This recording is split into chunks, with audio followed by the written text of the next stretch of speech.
easy ways out in terms of just trying to build something out. They're not all going to be like multi-baggers, right? I mean, fine, I'd love to think that, but I'm fooling myself, I'm fooling others. It doesn't happen. I could have made a lot more money, but I could have lost a lot of money as well. The biggest lesson I think is the lesson of rejection. To be able to accept rejection, to be able to be thick-skinned.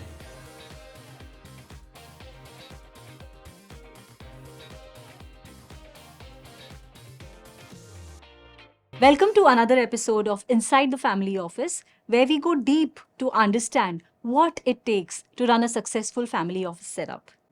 My guest today is Rishabh Mariwala, Managing Partner at Sharp Ventures, Board Member at Marico.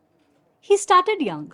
His entrepreneurial journey, he started with Pure Sense and soap opera, and today he is guiding the family office into becoming one of the most respected consumer investors of the country. He's not just carrying forward legacy, he is building or rewriting it, I must say, one startup at a time.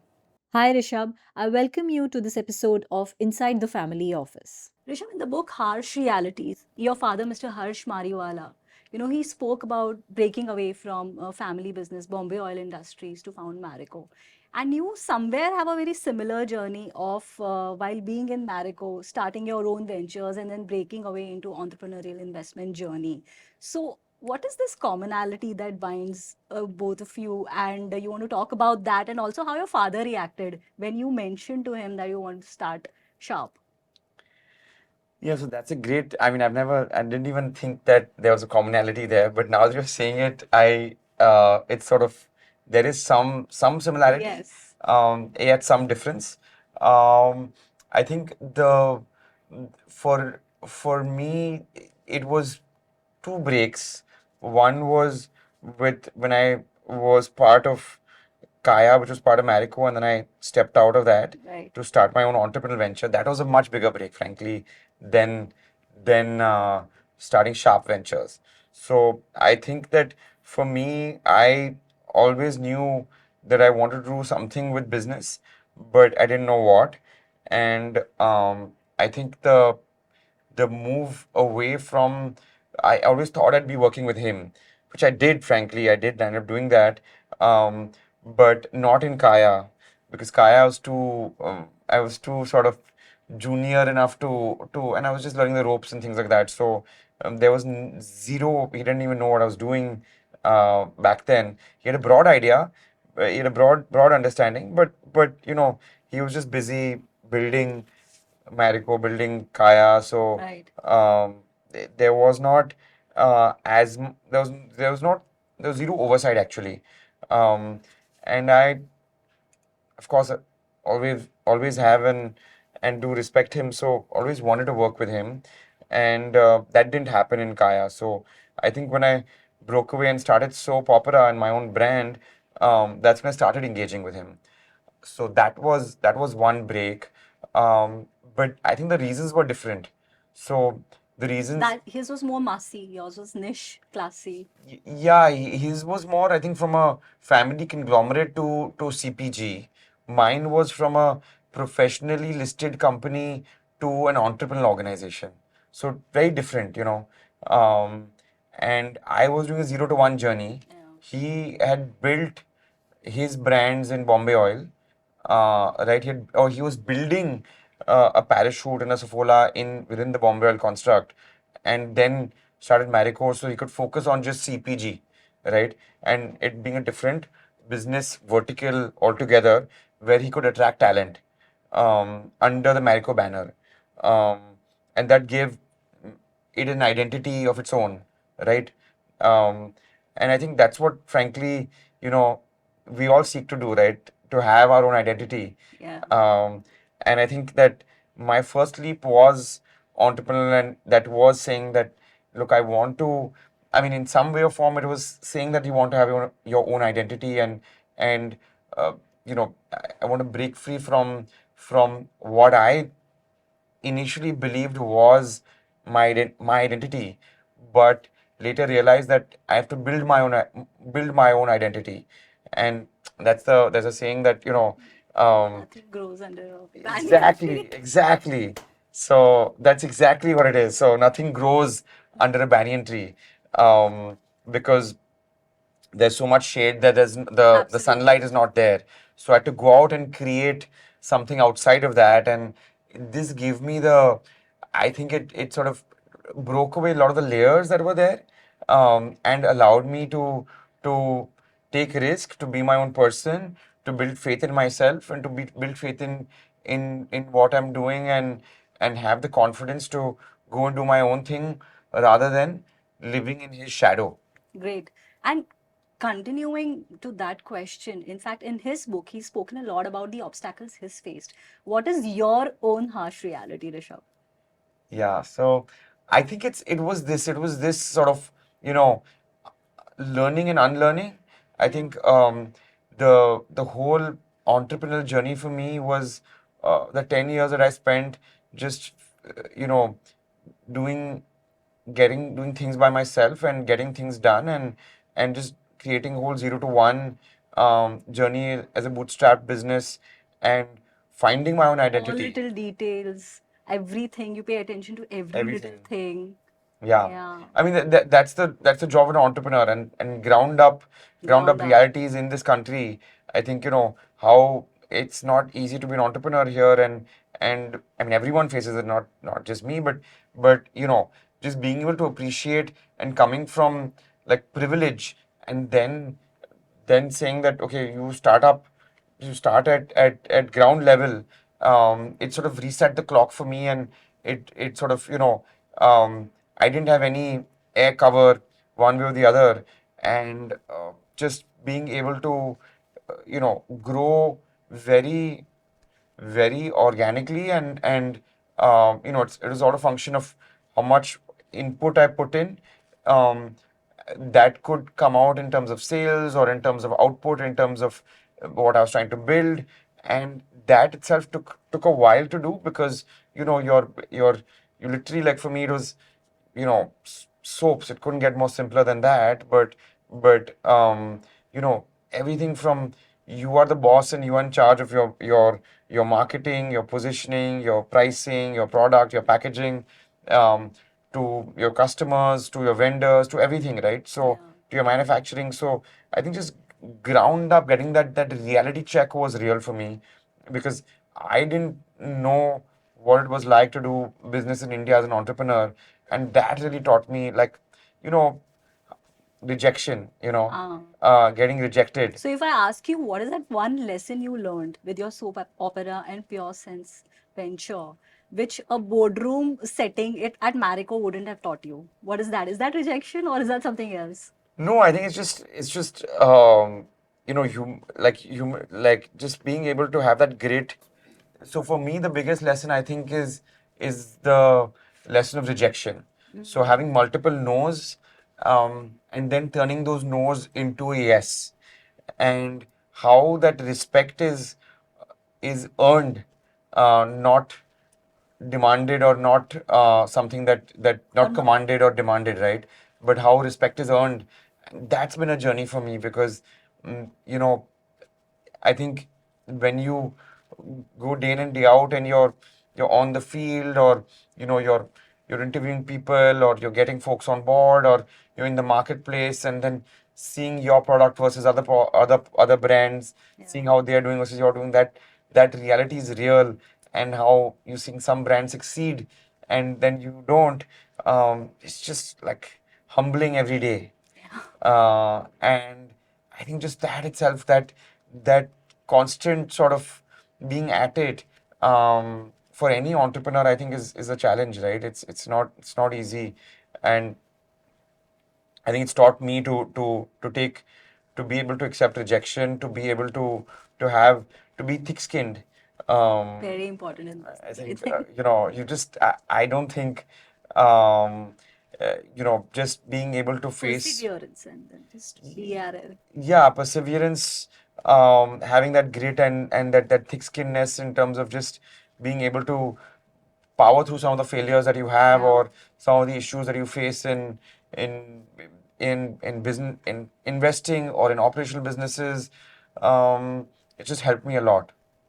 Rishabh, moving from running your consumer brand to Yeah. managing family wealth, so there is a change of mindset from operating mindset to a capital allocator mindset. Yeah. So when you have an underlying business which has a healthy ROE, Yeah. throws cash, when you do this kind of a transition, what is it in the journey that you probably have to unlearn? Or how do you kind of navigate this transition? And it's a very important question also because there are a lot of families and a lot of new generation, families out there who are grappling with this idea that, when do we make that switch? Should we make that switch? Yeah. So I think I mean, it's that's a very very critical relevant question now. for families and for family offices, because, you know, for me, I'm an individual. I'm lucky because I'm in a space where it's completely professionally managed, right? So Yes. I can afford to spend a lot of time on my family office. There's some families who can't Yeah. because they're running the show in their operational businesses, and time is the most undervalued commodity which people forget. So spending significant amount of time on I actually I love investing. I enjoy investing. Yeah. I love venture capital. So for me, it is actually very easy. It was actually zero mathematical. There was no mathematical thought process out here because the business was running, and in fact, it was for me. It was much easier to move from a like the tough part for me was leaving Kaya and Marico and saying I want to start my own thing. I think that was an identity thing for me to have my own identity, um, and I want to just enjoy what I do. So for me, it was very much about identity and just saying that, look, I want to enjoy what I do, and tomorrow it's not about fine. Do I But want to make like an you impact? mentioned, you had luck. You were lucky. Yeah, Not everybody has that luxury. not even has the luxury. So, but then that then begs the question that, okay, fine. Are you managing your own capital, or do you want other people to manage your capital, right? Yeah. Then are you in the capacity? Do you enjoy it? Are you giving it time? And how much expertise do you have in it? And how willing are you to learn? Because it's a learning journey as well. When families are starting out, they don't. I mean, you're starting up pretty much at ground up. They might have studied finance and they might be reading the papers and having friends who invest, And but that's not enough. it's not enough. It's not enough. Yeah. In fact, when you started small. You started with professional managers, Yes. big time. So how do you evaluate professional managers? Yeah. And when you started, how did you do that? Yeah. So I think it's critical to meet everyone and to understand. I think their pedigree, their reason to start a fund and why they're doing what they're doing, and then their right to win. How they find deals, how they do diligence, what is their exit pathway, what is the operating partners that they have in their firm, how they're adding value to entrepreneurs, and what and how they see the industry turning, and why should I invest in them? So what do they have that others don't? And I mean, it's very similar to even investing in an entrepreneur, but as a fund, what is their track record? So they first time fund managers or have the partners. Ideally it's a partnership and it's a bunch of partners, but what is their track record working together? I think if they've worked together successfully, that avoids potential conflict later on. So all these aspects are critical, and just appreciating their background and their journeys, and because that's what you're underwriting at the end of the day. And then the category, whatever category they're investing, is it fintech, is it AI, is it deep tech, is it climate change, is it consumer, what is it, what are they investing in? So, in a sense, if you really don't have that time and bandwidth, it's better to rely on managers and then choose accordingly and understand that what is their expertise and how true they are to their philosophy. Definitely. Yeah. I think that even if you, as I said, like you can dip your toes in, so don't bet the house. Don't go Yeah. big, right? You start Start small. small and you will make mistakes, and that's natural, as did we. We also made a bunch of mistakes in terms of choosing managers. But over time we realized that, okay, fine, what do we get? What do we understand? What style do we like? Because there will be a style that one will naturally gravitate towards, and then it's just easier to take those decisions, because then okay, fine, I like or don't like this fund manager for z reasons, and that's why I want to go ahead with people like them or back them further. And And eventually, as you develop expertise or you have a team working with you, that's when you can look at doing deals on your own. Deals on your own. Exactly. Definitely. You have to have a reason to do a deal by yourself. See, because a lot of younger families we've also seen they chase venture style returns, and there's a lot of gut based investing which happens. While you have always spoken about institutionalizing the entire process, Yeah. that get your process right. So, input is in our control. In fact, that's something we follow at, our asset management company as well. That input is in our control and then outcome will follow. Yes. So, you want to talk a little bit more about that? How can one really institutionalize this process of investing? Yeah. So Avoid gut-based investing, basically. no, definitely. Again, to me, it's quite formulaic, but it's easy for me to do it because I do this full time now. Yeah. But I think if I were to just like break it down and simplify it into pillars in terms of how does one not do gut based. I think it's about just having. I think if the family has a passion for something, then start with just time spent. It's not about capital invested, it's about time spent. So what is your return on time invested versus your ROE? Yeah, this is a Right. good one. ROT. Yeah, ROT, return on time ROT. invested. Yeah.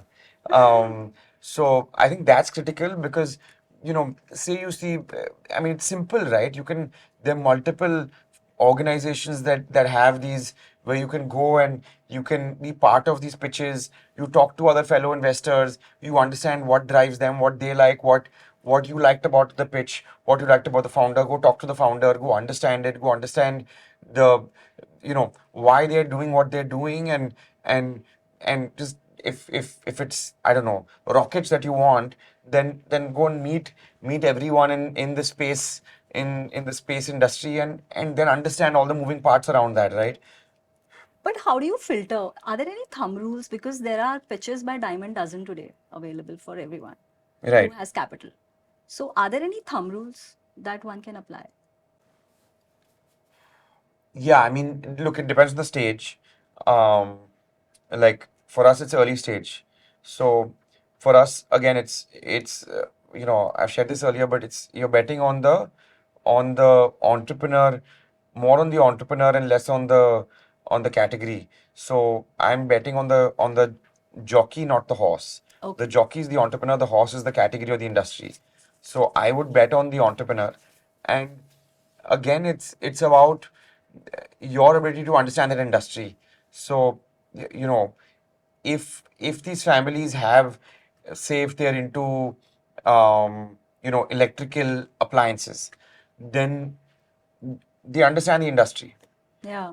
Because they understand the industry and they understand the moving parts of the industry, what part of the value chain can they play in? Is it the end part? Is it the B2B part? Is it the supply chain? Is it the distribution? And because you'll have entrepreneurs in all aspects of that supply chain or all aspects of that life cycle of that industry. So what part do you does that family office want to bet on, and what part do they understand, and then it's backing that. So it's from a circle of competence that they're coming from, and I think sticking to that circle of competence is critical, because then you will understand, you'll have domain knowledge expertise, and because you have domain knowledge expertise, you'll know what's right, what's wrong, and what's broken, what's not. Yeah, in fact, I think more of your investing has always been consumer investing. Yeah. I think that's your domain expertise. So, Rishabh, consumer investing is notoriously trend driven. Yeah. So, how, when you're making investment decisions, how do you guard yourself against your own personal biases? In Yeah. in terms of taking investment decisions, because Yeah. there are hot trends, there are fads, they don't sustain after Yeah. 16 months or 24 months. For sure. No, I think that, look, I, especially investors in big cities, we are more the India, we're not the Bharat, and sometimes it's not consumers like us that, if we as consumers ourselves think something's great, but we are like 1% of the country. So how we as investors investing in Bharat and not in the tier 1% of the country, even though their wallets might be bigger and their AOVs might be bigger, but how does an investor invest for Bharat? I think that's where, to me, it's a function of just understanding what's happening in those geographies and with those consumers. So have your ear to the ground with some of the uh, some of the trends that are happening. I'll give you an example. Yeah. There's a company of ours called Kioskin, which is AI for and it's dermatology based. So basically, you take a photograph and you have pigmentation or you have whatever acne or whatever it is, right? Then it's surprising, but the kind of people who actually do this, download the app and actually use this, it's mind blowing where Yeah. people from the smallest of cities and towns are doing it and they're okay spending 500-600 rupees. They just don't know better. They're like, okay, doctors, and they actually do have doctors on the back end who are advising them. It's all through the app. So you have the entire the photograph is gone on the app. The doctor can communicate through voice notes on the app. So it's a very closed system in through because it's app based. But that consumer sitting in Gorakhpur or Some tier 2 city or town. yeah, it's mind blowing the way in which it's not just people like you and me who worry about our skin, but it's even the tier three, tier fours who are and who don't have where annual monthly income is just 2, 3, 4 lakhs. So it's surprising. But it's a function of ear to the ground. That's one. I would also say it's a function of the team. So diversity of the team is critical. So how do you not have blinders on, right? I mean, that's your question, saying that how do you make sure you're not indexing on something um uh, at, uh, when your biases are setting in, and Absolutely. that's when you have a diversity of team. So I've always tried to have you know people from different cities who are not just Bombay based. I've tried to have just a good equal in terms of gender, because the way women look at products very different from the way men see things. I've had to try different age groups also. We've got 22-year-olds. I've had a 60-year-old working with me. So I think age, gender, coming from different cities. I've had people from investing team members from Baroda and small cities in Gujarat coming in and being part of our team. So all that sort of Diverse intelligence. makes a big difference. I think just in terms of being able to see things from a multi-focal lens rather than very unipolar. Yeah, that's how you avoid biases. No, that's a good one, Rishabh. Do you want to kind of mention a hot deal that you walked away from? Couple, I mean, Which there are helped you? lots, Yeah. lots. So, two really hot deals, and I think we had these founders come, and we have a foundation here, and through the foundation they wanted to understand how do they go digital. So we connected them to our digital head, and they were making low cost. No, they were making low energy use fans. Okay. So he said, "What's the big deal in this? You're gonna save a little bit of money here and there. It's not gonna make a big difference." And then they had this BLDC motor, and then the business today is almost, I think, touching 1,000 crores. It's called Attenberg. Of course. I was just going to say that. Yeah, so that was one, and they were right here, and they were in our office, and they were like, "Can you give us some money? And we're looking for capital." And both my colleague Chaitanya and me thought that this is not something that's going to be game changing. It was. It worked. It worked, and the founders are phenomenal, and they're good friends of mine, Arindam and the two others. But stuff like this, we've missed. Or even similar to that, there's another one where just really cool luggage, and before luggage had taken off, and super premium. Okay. And we had like I know 3 what days you're to talking invest. about. Yeah, you can say the name, Mokobara. Mokobara. Yeah, so um, uh, and I know the investor source was there, and he said, "Come on, you have 2 3 days time." Another friend of mine is an investor, and we met the founders, and then he said, "You only have 3 days time." I said, "Look, my diligence, I need time to diligence the business. If you don't give me time, I have to pass." So I passed it, and Rest is history. Rest is history. Yeah, yeah. But I think we all, for all, I think that's a cross to bear for all good investors will have their own set of anti-portfolio companies, Yes. which are where founders have come to you and you rejected them, and you know. I think the good thing is that at least people are reaching out to you, and the quality investors are reaching out, quality entrepreneurs reaching out to you. So Yes. that's the positive. The negatives, of course, you missed that deal, but you know that's part of the journey. And in our parlance, we say that you can't be at every party. Exactly. So, you Exactly. can't buy I every love winning that. stock. I love that. You can't beat every party. Yeah, wow, that's fantastic. So, in fact, okay, Sharp, the structure, the way it's structured, it allows you more than any traditional VC, it allows you that flexibility, the luxury, the privilege of truly patient capital. Yes. Yeah. So, how do you ensure that this patience does not turn into complacency? So, how do you know when to sell, if Yeah, at so all? great question. I think, you know, we've had our share of lessons as there as well. I think one was, you know, we had one of our companies went public and that we invested in at a very early stage.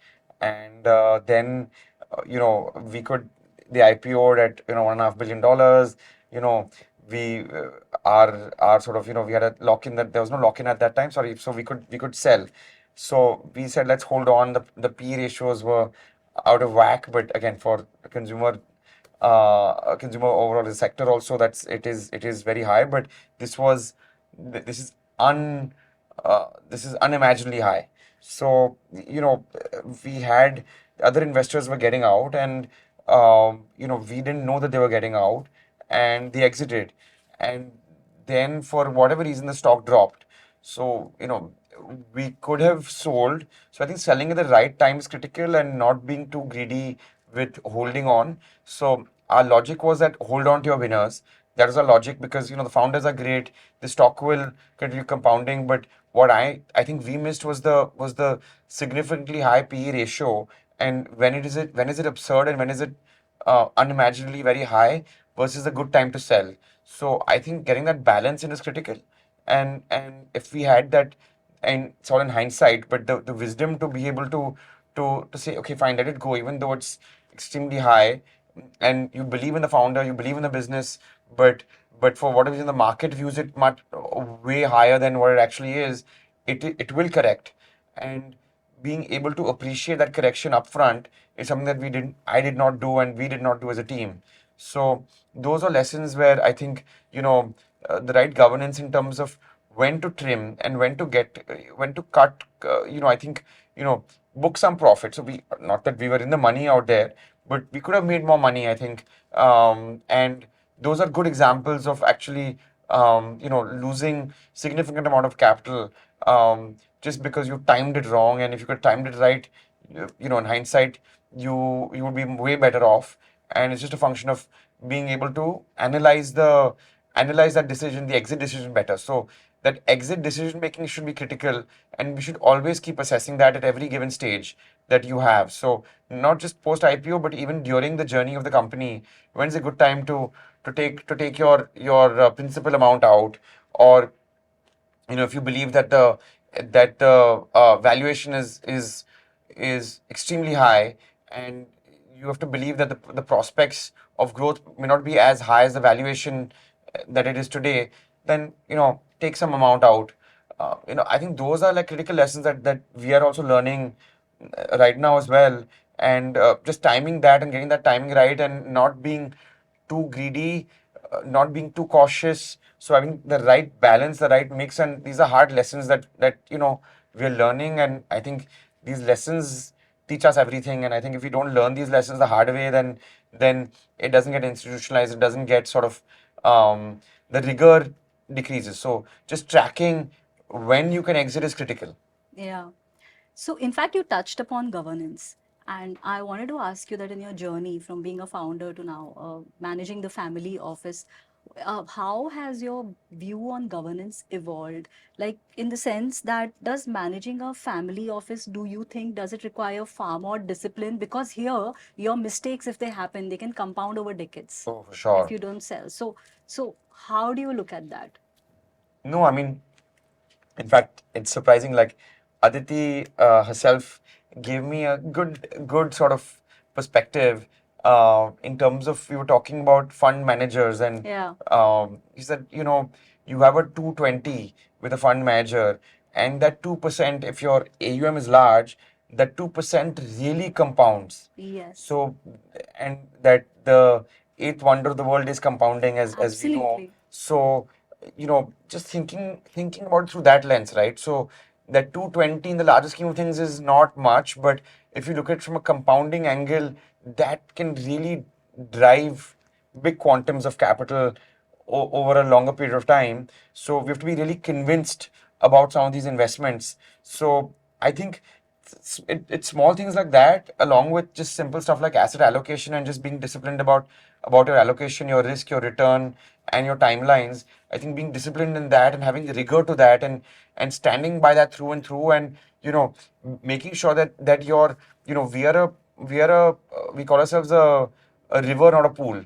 We're a river because we get dividend on a yearly basis, versus a pool where there's a liquidity event. We don't have there's no liquidity event for us, but because we get dividend, we're a river. So because we're a river, then we have to ensure that future asset allocation to what you're building. For example, today my sister is running our health initiative, and she requires a lot of capital for that. So I have to ensure that I give her that capital every year. I have to ensure that my team gets enough capital every year to do venture investing. I have to make sure that if tomorrow, if as promoters of Kaya, if we need to infuse capital into Kaya, there's capital for that. Or we're running an operational business, also a small operational business that we have, that my wife runs. We have capital for that. So I think that discipline of saying that, okay, I will be structured. This capital is put in treasury for right now. I'm earning lesser quantum of capital out there. That's okay. It's okay to take low risk here because I need that capital for tomorrow. And being disciplined from a capital allocation approach, being disciplined from just the governance mechanisms of I think simple things like diligence and legal DD, commercial DD, in terms of your the clauses that we have, your shareholder agreement, and those are all critical and very much part of the whole governance framework.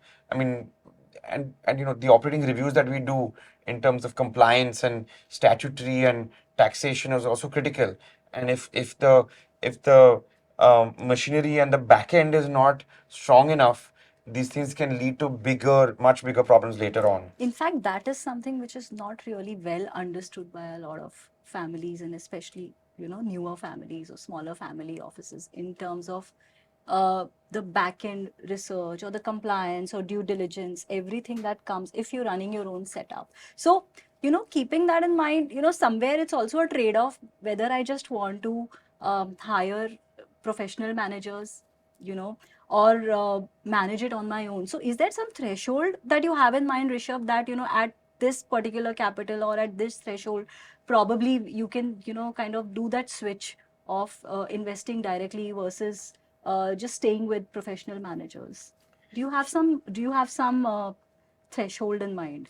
Definitely. I think that, look, it's a function of time, as I said. So, Yes. because we spend inordinate amount of time on venture capital, I'm always more focused on doing it directly versus doing it through a fund.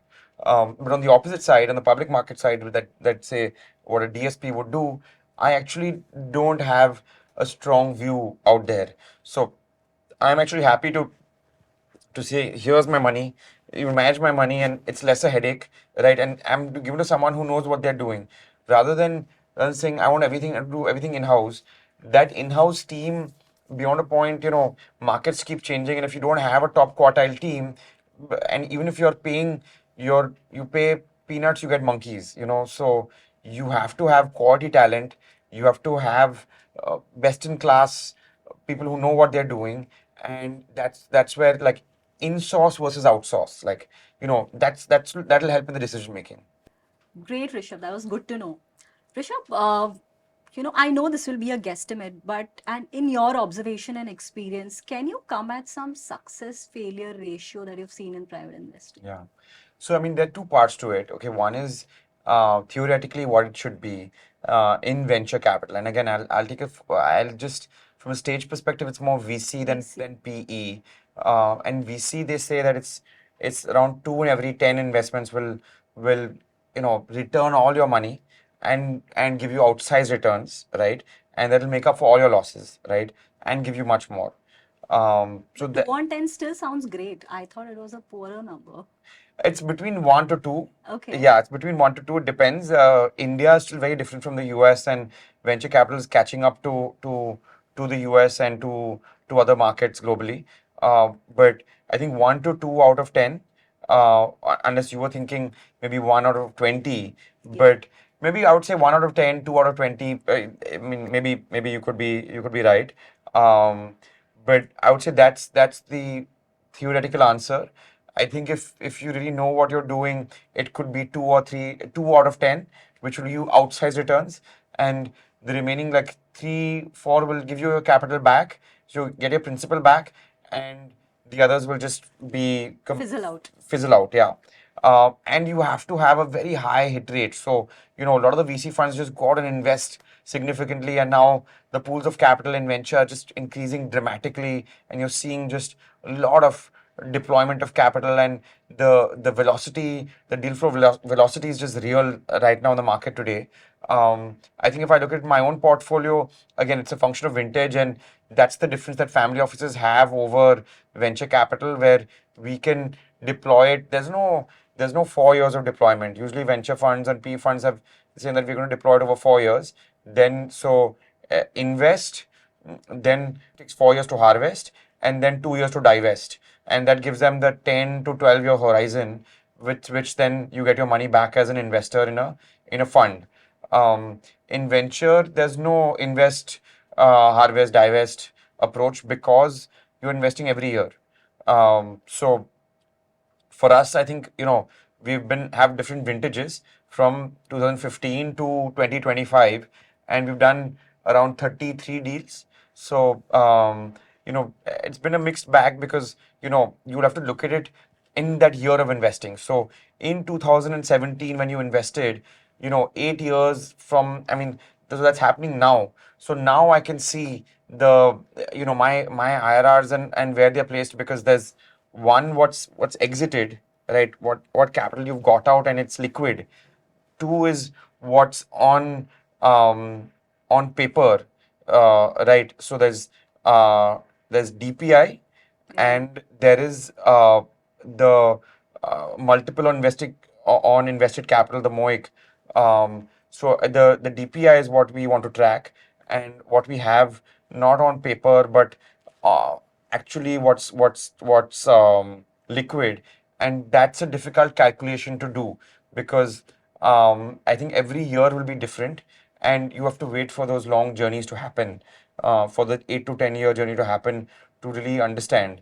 But if I look at from an IRR, we are sort of done phenomenally well. But I think that's how one should view this aspect that you're talking about. And also, what would you advise, and especially for newer families, for upcoming family offices, do you have some number? What should be a proportion between public market investments, private? Because we know that public market investments are largely liquid, and though you don't need that liquidity, but and I'm sure this also depends a lot on the family office, the structure, and other Yeah. things. But is there a number that comes to your mind that what should be that ratio like? No, that would be a complete misnomer, and that'd be unfair to say, frankly, because every family office is different. Yes. So their needs are different, their liquidity is different, their risk appetite and the return is different, and how they are wired is different. So for us, because we had Marico, and because my father believed in the public markets, we're very aggressive, right? So our risk is high risk, right? We were 90-10 when we started. So 90% in public, 10% in unlisted. That 90-10 today is at around, it's around 60% um, listed, around 30% unlisted, and 10% in treasury. Okay. So my and that treasury is also so that it could feed into the to some of these other businesses that I was talking about, and that's why you need the treasury. But otherwise, I wouldn't even had the treasury if I didn't have to have it. I would be 40% unlisted. So that's aggressive, but that's us. That doesn't mean that it's for Correct. everybody. I think everyone is different, and It's how they're wired. I How they're wired, what they understand, how good they yeah, are at it. yeah, definitely. Rishabh, a mega trend, a investing mega trend, I must say, that you see playing out over the next decade. So Not much spoken about, or so you have the Ozempic, right? yeah, Novo of Nordisk is course. the Everybody most talks about it. it's the most valuable company in Europe, Novo Nordisk, and the generic. It's going to become a generic by March 2026. So I think something like weight is going to be a big issue. It is a big issue, and having a low cost generic to an Ozempic is going to change the game in this country. So I think every other pharma company is going to go after this, and that will create an entire ecosystem because the minute that you lose weight instantly, your food habits will change, um, you'll have sagging skin. People will have sagging skin. You will So you need need to address you will that. address that. Second order effect of Ozempic. Exactly, exactly. So there'll be an entire ecosystem that's built around an Ozempic, somewhere in that zone. Um, and so you'll see that. And when it's generic, means that it'll be the middle class consuming it. So that'll be just a huge shift. So I think that and just Q-commerce is just changing the way we consume. So you'll have lower shelf life, healthier products coming in. You'll have 6 month shelf life, and that's okay. You don't need a 2 year shelf life. So all the preservatives that we were consuming earlier, you don't need that. You don't need it. Um, So so you're talking, this is very specific to India. to India, to Yeah. India. Globally, frankly, I don't know. AI is just changing the game globally, and I think the effects that AI will bring in into every aspect of the human being will just is changing as we speak. Um, but I mean, there are better experts than me to comment on that. Sure. Rishabh, family offices are evolving very fast. What is your advice to the next gen and newer family offices? Because there's one celebrated patriarch in our country who's kind of also mentioned that how most of the next gen wants to manage wealth and wants to invest and not pay attention to operating businesses. How do you view this? What are your thoughts on the same? Yeah, I think that entrepreneurs are respected more in the country than investors. That's for sure. And I buy his point that you're building businesses versus investing, and there's more to building rather than investing, which is bad. India needs new businesses to get built by, and if it's not the next gen who builds, then who will do it? But I have two counters to that. Um, One is that every family is different, right?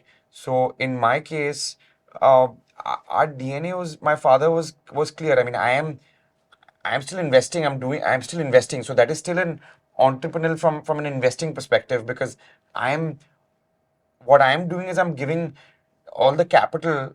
India needs domestic capital. Yes. Who's going to provide the domestic capital if not for us, right? True. Why should capital be foreign capital? If there are, if we are putting our capital at risk, right? And we are investing in risky businesses and entrepreneurs who are then fueling the economy, and that money is being circulated back. I'm not doing it for my lifestyle. I'm not doing it for other things, right? I'm not doing it. I'm not gambling with it. If I'm not gambling with it, there's risk, but risk is not gambling. So I'm taking a calculated risk, is how I see it. So that's not gambling. Vicariously participating in operating businesses. Exactly. So I think that I'm adding value to the domestic capital of the country and having that capital circulate back into India. If I'm successful in investing, that capital is only going to go back into the country, right? So and India needs more domestic capital. So rather than a lot of the big exits that have happened, where's most of the money gone? It's gone out of India.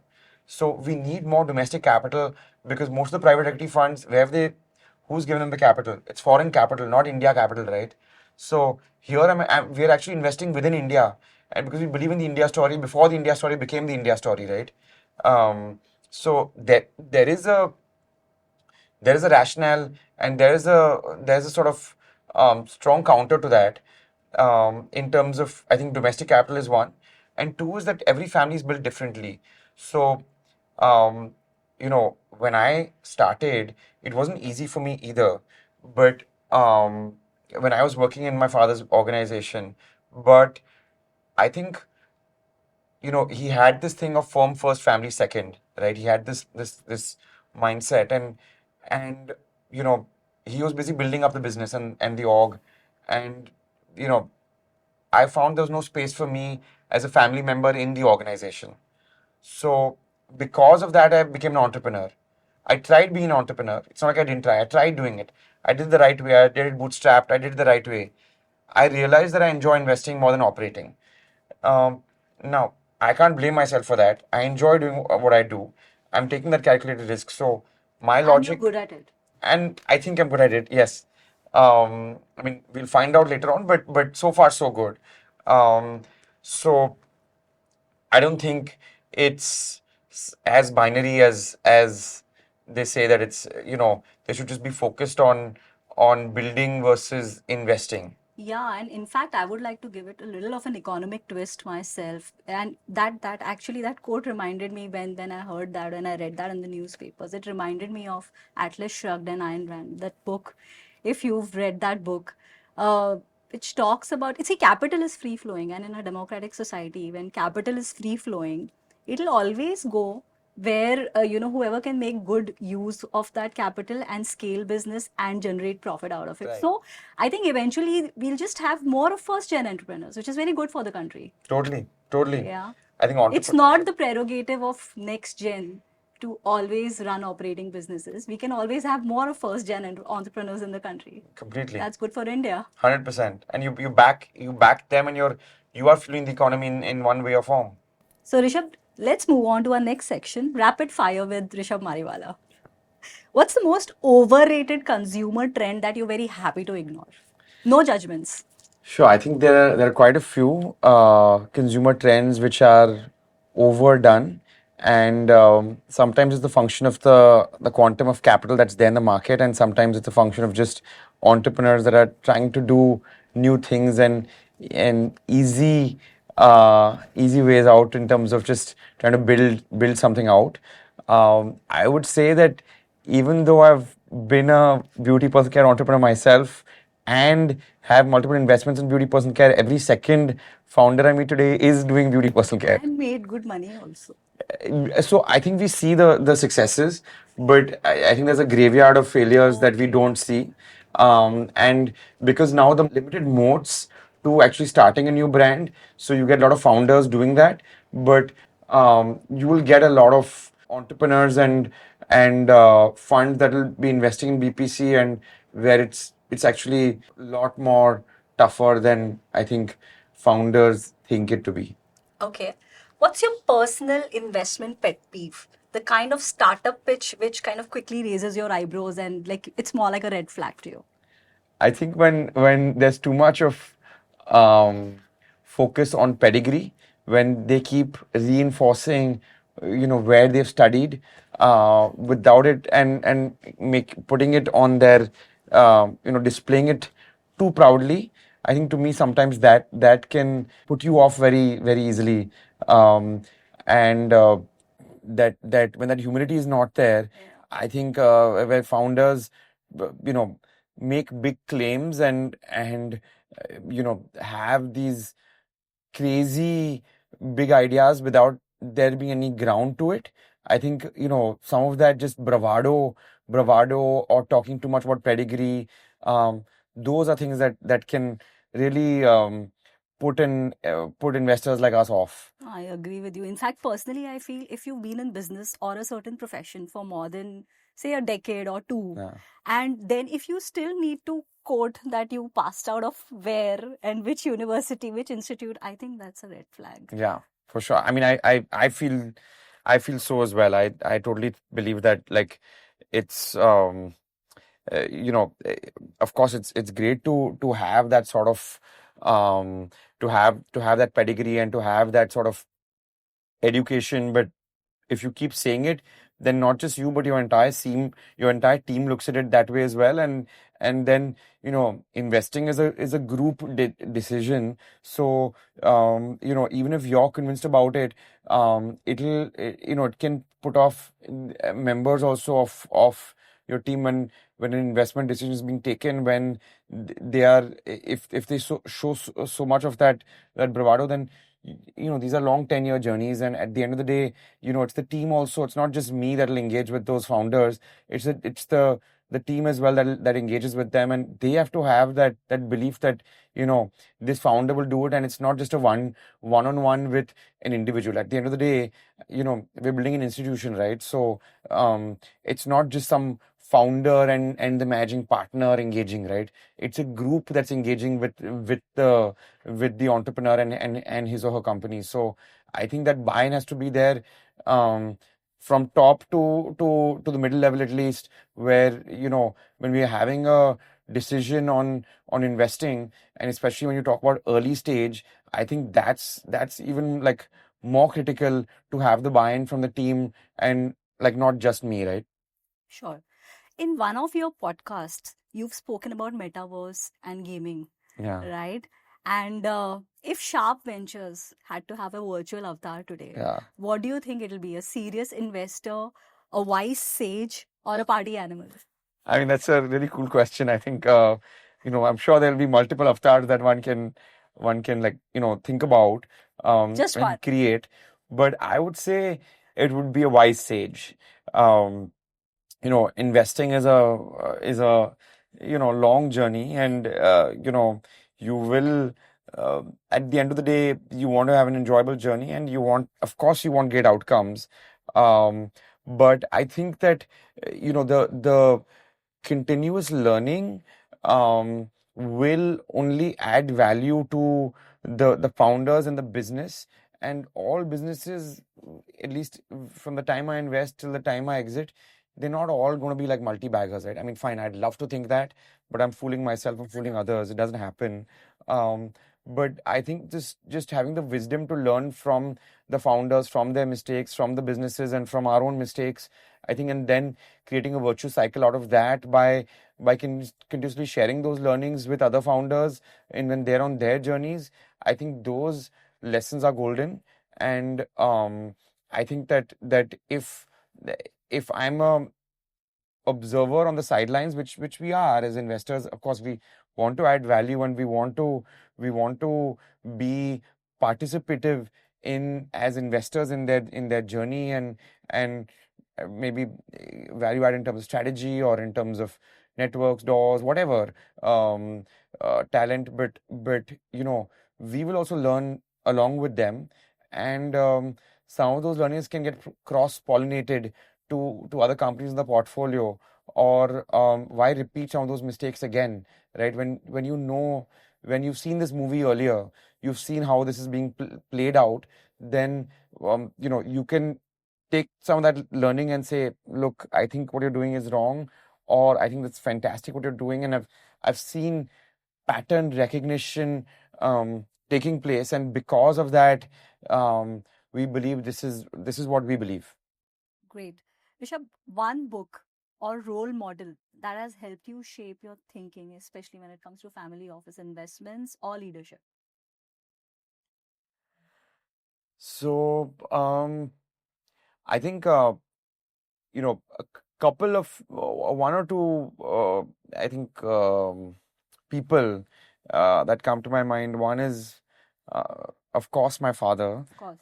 It's just close. It's just at home, and it's because I think I've seen, like Marico from the sidelines, and his level of discipline when it comes to your strategy and what to do and what not to do. But And actually, I should have asked you, apart from Mr. Harsh Mariwala. yeah, sure. So we have a That's a given. Of course, of course. But I'll just share with you that with him, because if he hadn't pushed me on just being disciplined in terms of what I will do, what I'll not do, I could have made a lot more money. But I could have lost a lot of money as well. But just just because I have money doesn't mean that I'll spend it on venture capital. He wanted me to make mistakes. He wanted me to learn. He wanted me to go slow on my investments. If I'd gone fast on some of those investments, I would have made a lot more. but it's fine. In hindsight, it all sort of adds up and makes sense, because those learnings also are hard learnings with capital. And if that discipline and structure had not been there, thanks to some of his guidance, that wouldn't have happened the way in which we built it up. And the other gentleman is one of our board members, Mr. Nikhil Khatao, who again he runs a P fund called Mayfield. And what he said is, like, you should just dip your toes, don't get your feet wet, and when the tide turns in, who's swimming naked. Okay. And basically his point was that just don't go all in. You learn lessons. And it's similar to what my father said, but even with investments, we made lower ticket investments. We didn't go big bang. Yes. We learned our lessons in terms of we were sort of sector agnostic for the first 5 years, and with small investments, and that sort of helped us, because in 2020 we became sector specific with just consumer. And if it was not for that pattern recognition of saying that, okay, fine, we did tech deals, we did like medical research, clinical trial companies, we did like soft security hardware companies, and then we look back and we're like, okay, we have no business doing this because we don't understand the space, and we have no business diligencing it because we don't get it.